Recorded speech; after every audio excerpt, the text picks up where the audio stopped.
Selamat hari Minggu Bapak Ibu Saudara-saudari yang terkasih. Sebelum kita mendengarkan firman Tuhan, kita berdoa. Damai sejahtera yang dari Allah Bapa, yang melampaui segala akal manusia, itulah yang menguasai hati dan pikiran kamu sekalian, di dalam Kristus Yesus Tuhan kita. Amin. Firman Tuhan buat kita pada minggu ini, Minggu 22 Agustus 2021, firman Tuhan dari Mazmur pasal 34 ayat 12 sampai ayat 18. Demikian firman Tuhan. Marilah anak-anak, dengarkanlah aku, takut akan Tuhan akan kuajarkan kepadamu. Siapakah orang yang menyukai hidup, yang mengingini umur panjang, untuk menikmati yang baik? Jagalah lidahmu terhadap yang jahat, dan bibirmu terhadap ucapan-ucapan yang menipu. Jauhilah yang jahat dan lakukanlah yang baik. Carilah perdamaian dan berusahalah mendapatkannya. Mata Tuhan tertuju kepada orang-orang benar, dan telinganya kepada teriak mereka minta tolong. Wajah Tuhan menentang orang-orang yang berbuat jahat, untuk melenyapkan ingatan kepada mereka dari muka bumi. Apabila orang-orang benar itu berseru-seru, maka Tuhan mendengar dan melepaskan mereka dari segala kesesakannya. Demikian firman Tuhan. Jemaat yang terkasih dalam Tuhan Yesus Kristus, memang lidah tak bertulang, tak terbatas kata-kata. Tinggi gunung 1000 janji, lain di bibir, lain di hati. Itulah lagu top tempo dulu yang kita kenang sepanjang masa, yang dibawakan oleh Bob Tutupoli. Ya, memang kita harus mengakuinya, bahwa terkadang kita tidak sadar diri telah mengeluarkan segala perkataan dari lidah atau mulut kita yang tidak terkontrol, yang terkadang sudah menyinggung perasaan orang lain. Terkadang juga kita mengungkapkan janji-janji, tapi kenyataan kita tidak dapat buktikan dalam perbuatan kita. Padahal apa yang sudah kita ucapkan tidak akan dapat kita tarik kembali. Orang yang mendengarnya akan selalu mengingatnya. Firman ini mengingatkan kita untuk mengontrol segala perkataan yang keluar dari lidah atau mulut kita, supaya kita selalu berhati-hati mengungkapkan perkataan kita. Kita harus menjadi orang yang lambat berbicara, namun cepat mendengar. Artinya apa yang kita ungkapkan hendaklah tidak melukai hati orang lain, namun menjadi sukacita, motivasi, pujian, kekuatan bagi orang lain, khususnya bagi Tuhan. Jemaat yang terkasih, pemazmur mengajar kita supaya kita takut akan Tuhan dan menjadi orang benar di mata Tuhan. Haruslah mau mendengarkan segala pengajaran firman Tuhan, tetap menjaga segala perkataan dan perbuatan. Iman seseorang bisa terlihat dari perkataan dan perbuatannya. Tema minggu kita, orang benar di mata Tuhan. Benar di mata manusia bukan berarti benar di mata Tuhan. Semua orang selalu mengungkapkan bahwa dirinya atau perkataannya adalah benar. Jarang sekali orang yang mau mengakui kesalahannya. Benar menurut diri kita belum tentu benar menurut orang lain. Dan benar menurut diri kita dan orang lain belum tentu juga benar di mata Tuhan. Yang diajarkan Raja Daud pada firman Tuhan saat ini ialah menjadi orang benar di mata Tuhan. Bukan benar menurut kita dan di mata manusia saja. Orang yang benar di mata manusia belum tentu benar di mata Tuhan.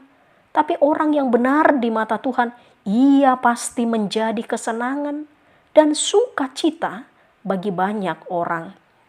Orang yang senantiasa melakukan yang benar di mata Tuhan, yang selalu takut akan Tuhan, maka ia selalu bersuka cita dalam suka maupun duka. Ia tidak akan kekurangan suatu yang baik. Ia akan selalu menyukai hidup dan selalu bersuka cita.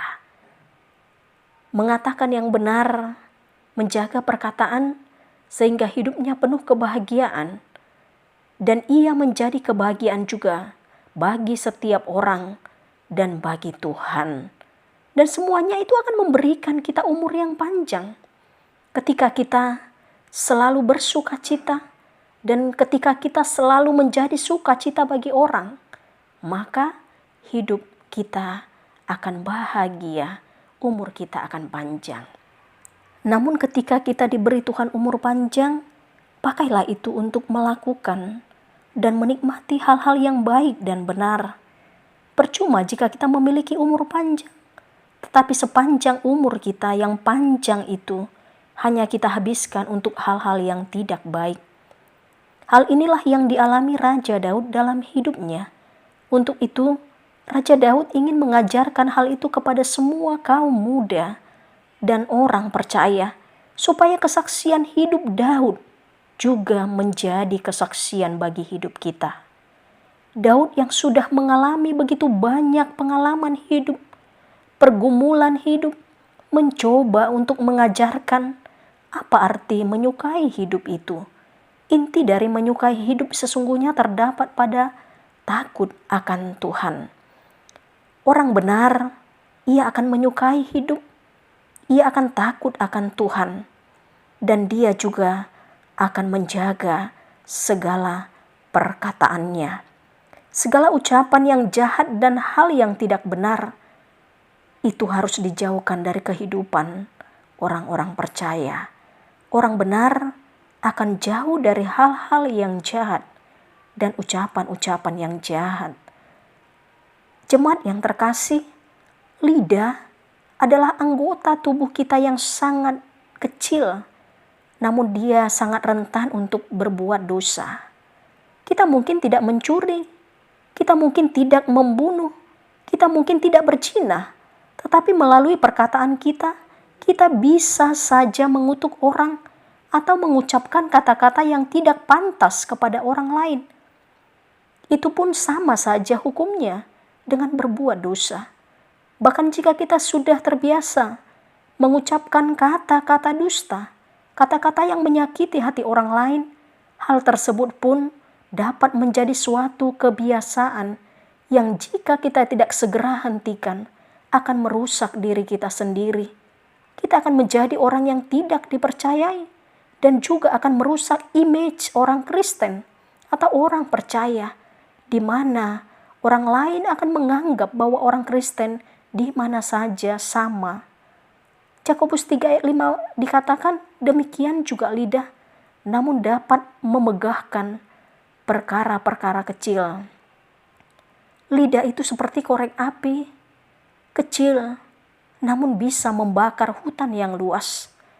Untuk itu mari kita jaga lidah kita, mulut kita, biarlah lidah dan mulut kita hanya untuk memberi kesukaan bagi orang lain, menjadi motivasi, pujian, dan kemuliaan bagi Tuhan, bukan untuk menyakiti hati orang lain, bukan untuk mengatakan hal-hal yang tidak benar. Jemaat yang terkasih, kita juga diajak untuk menjauhi kejahatan dan melakukan yang baik. Kita melihat dalam ayat 15, jauhilah yang jahat dan lakukanlah yang baik. Hal-hal baik biasanya sangat sulit untuk dilakukan. Walau demikian, kita harus belajar untuk boleh melakukan yang baik, yang berkenan kepada Tuhan. Kemudian di ayat 15b, kita diajak untuk berusaha mencari perdamaian. Tentu saja hidup kita tidak akan tenang jika kita memiliki banyak musuh. Oleh karena itu, carilah perdamaian dengan orang-orang yang ada di sekitar kita. Ingat bahwa kita juga punya tugas untuk menjadi pembawa damai di dunia ini. Jemaat yang terkasih, hidup kita adalah anugerah dari Tuhan. Oleh karena itu, jangan sia-siakan hidup kita di dunia ini. Isilah hidup kita dengan hal-hal yang positif yang dapat membuat kita semakin berkenan di hadapan Tuhan. Pemazmur juga berkata, selama kita masih hidup, maka kita juga tidak luput dari berbagai masalah. Kita tak pernah luput dari berbagai pergumulan dan penderitaan. Bukan berarti jika kita menjadi orang yang benar, lantas kita lepas dari pergumulan. Namun ketika kita hidup benar, Tuhan senantiasa bekerja dalam kehidupan kita. Meskipun kita orang yang benar, masalah pasti tetap ada. Asal kita percaya penuh kepada Tuhan, setiap masalah selalu ada jalan keluarnya. Karena Dia turut bekerja. Jemaat yang terkasih, apa upah bagi orang benar? Kita melihat dalam firman Tuhan pada saat ini, dikatakan bahwa upah bagi orang benar adalah mata Tuhan tertuju kepadanya dan telinganya kepada teriak mereka minta tolong. Tuhan akan selalu memperhatikan dan menolong orang benar. Ketika orang benar berseru, Tuhan pasti mendengarnya. Ketika kita membaca Yakobus 5 ayat 16 dikatakan, doa orang benar sangat besar kuasanya. Luar biasa Bapak Ibu, kehidupan orang-orang benar itu. Ketika kita melihat apa itu upah orang jahat, hidup mereka tidak akan kekal. Itulah yang menjadi upah bagi orang-orang yang jahat. Kebahagiaan mereka tidak kekal. Meskipun kelihatannya mereka bahagia, namun kebahagiaannya hanya sementara. Tuhan akan melenyapkan mereka dari muka bumi ini. Jemaat yang terkasih, kita adalah orang-orang yang telah dibenarkan di hadapan Tuhan. Orang yang telah dibenarkan akan melakukan yang benar, berkata yang benar, dan melakukan yang benar. Jadilah orang benar di mata Tuhan. Amin. Tuhan Yesus memberkati kita. Marilah kita berdoa. Bapa yang sungguh baik, kami bersyukur buat anugerah penyertaan kasih setia dan keselamatan yang Engkau berikan kepada kami. Kami telah mendengarkan firman-Mu. Berkatilah firman-Mu agar berbuah dalam kehidupan kami. Mampukan kami menjadi orang-orang yang selalu takut akan Tuhan, menjadi orang-orang benar yang melakukan kebenaran dalam perkataan dan perbuatan kami. Berkati kehidupan kami, sembuhkan orang-orang yang sedang sakit dan yang sedang berjuang melawan COVID pada saat ini. Tuhan kuatkan dan mampukan para medis yang selalu berada di garda terdepan melawan COVID. Kami percaya pandemi ini akan cepat berlalu. Terima kasih Bapa, terimalah doa kami. Dalam nama anak-Mu Tuhan Yesus Kristus, kami berdoa dan mengucap syukur kepadamu. Amin. Selamat hari Minggu, Bapak Ibu, Saudara-saudari yang terkasih. Tuhan Yesus memberkati kita.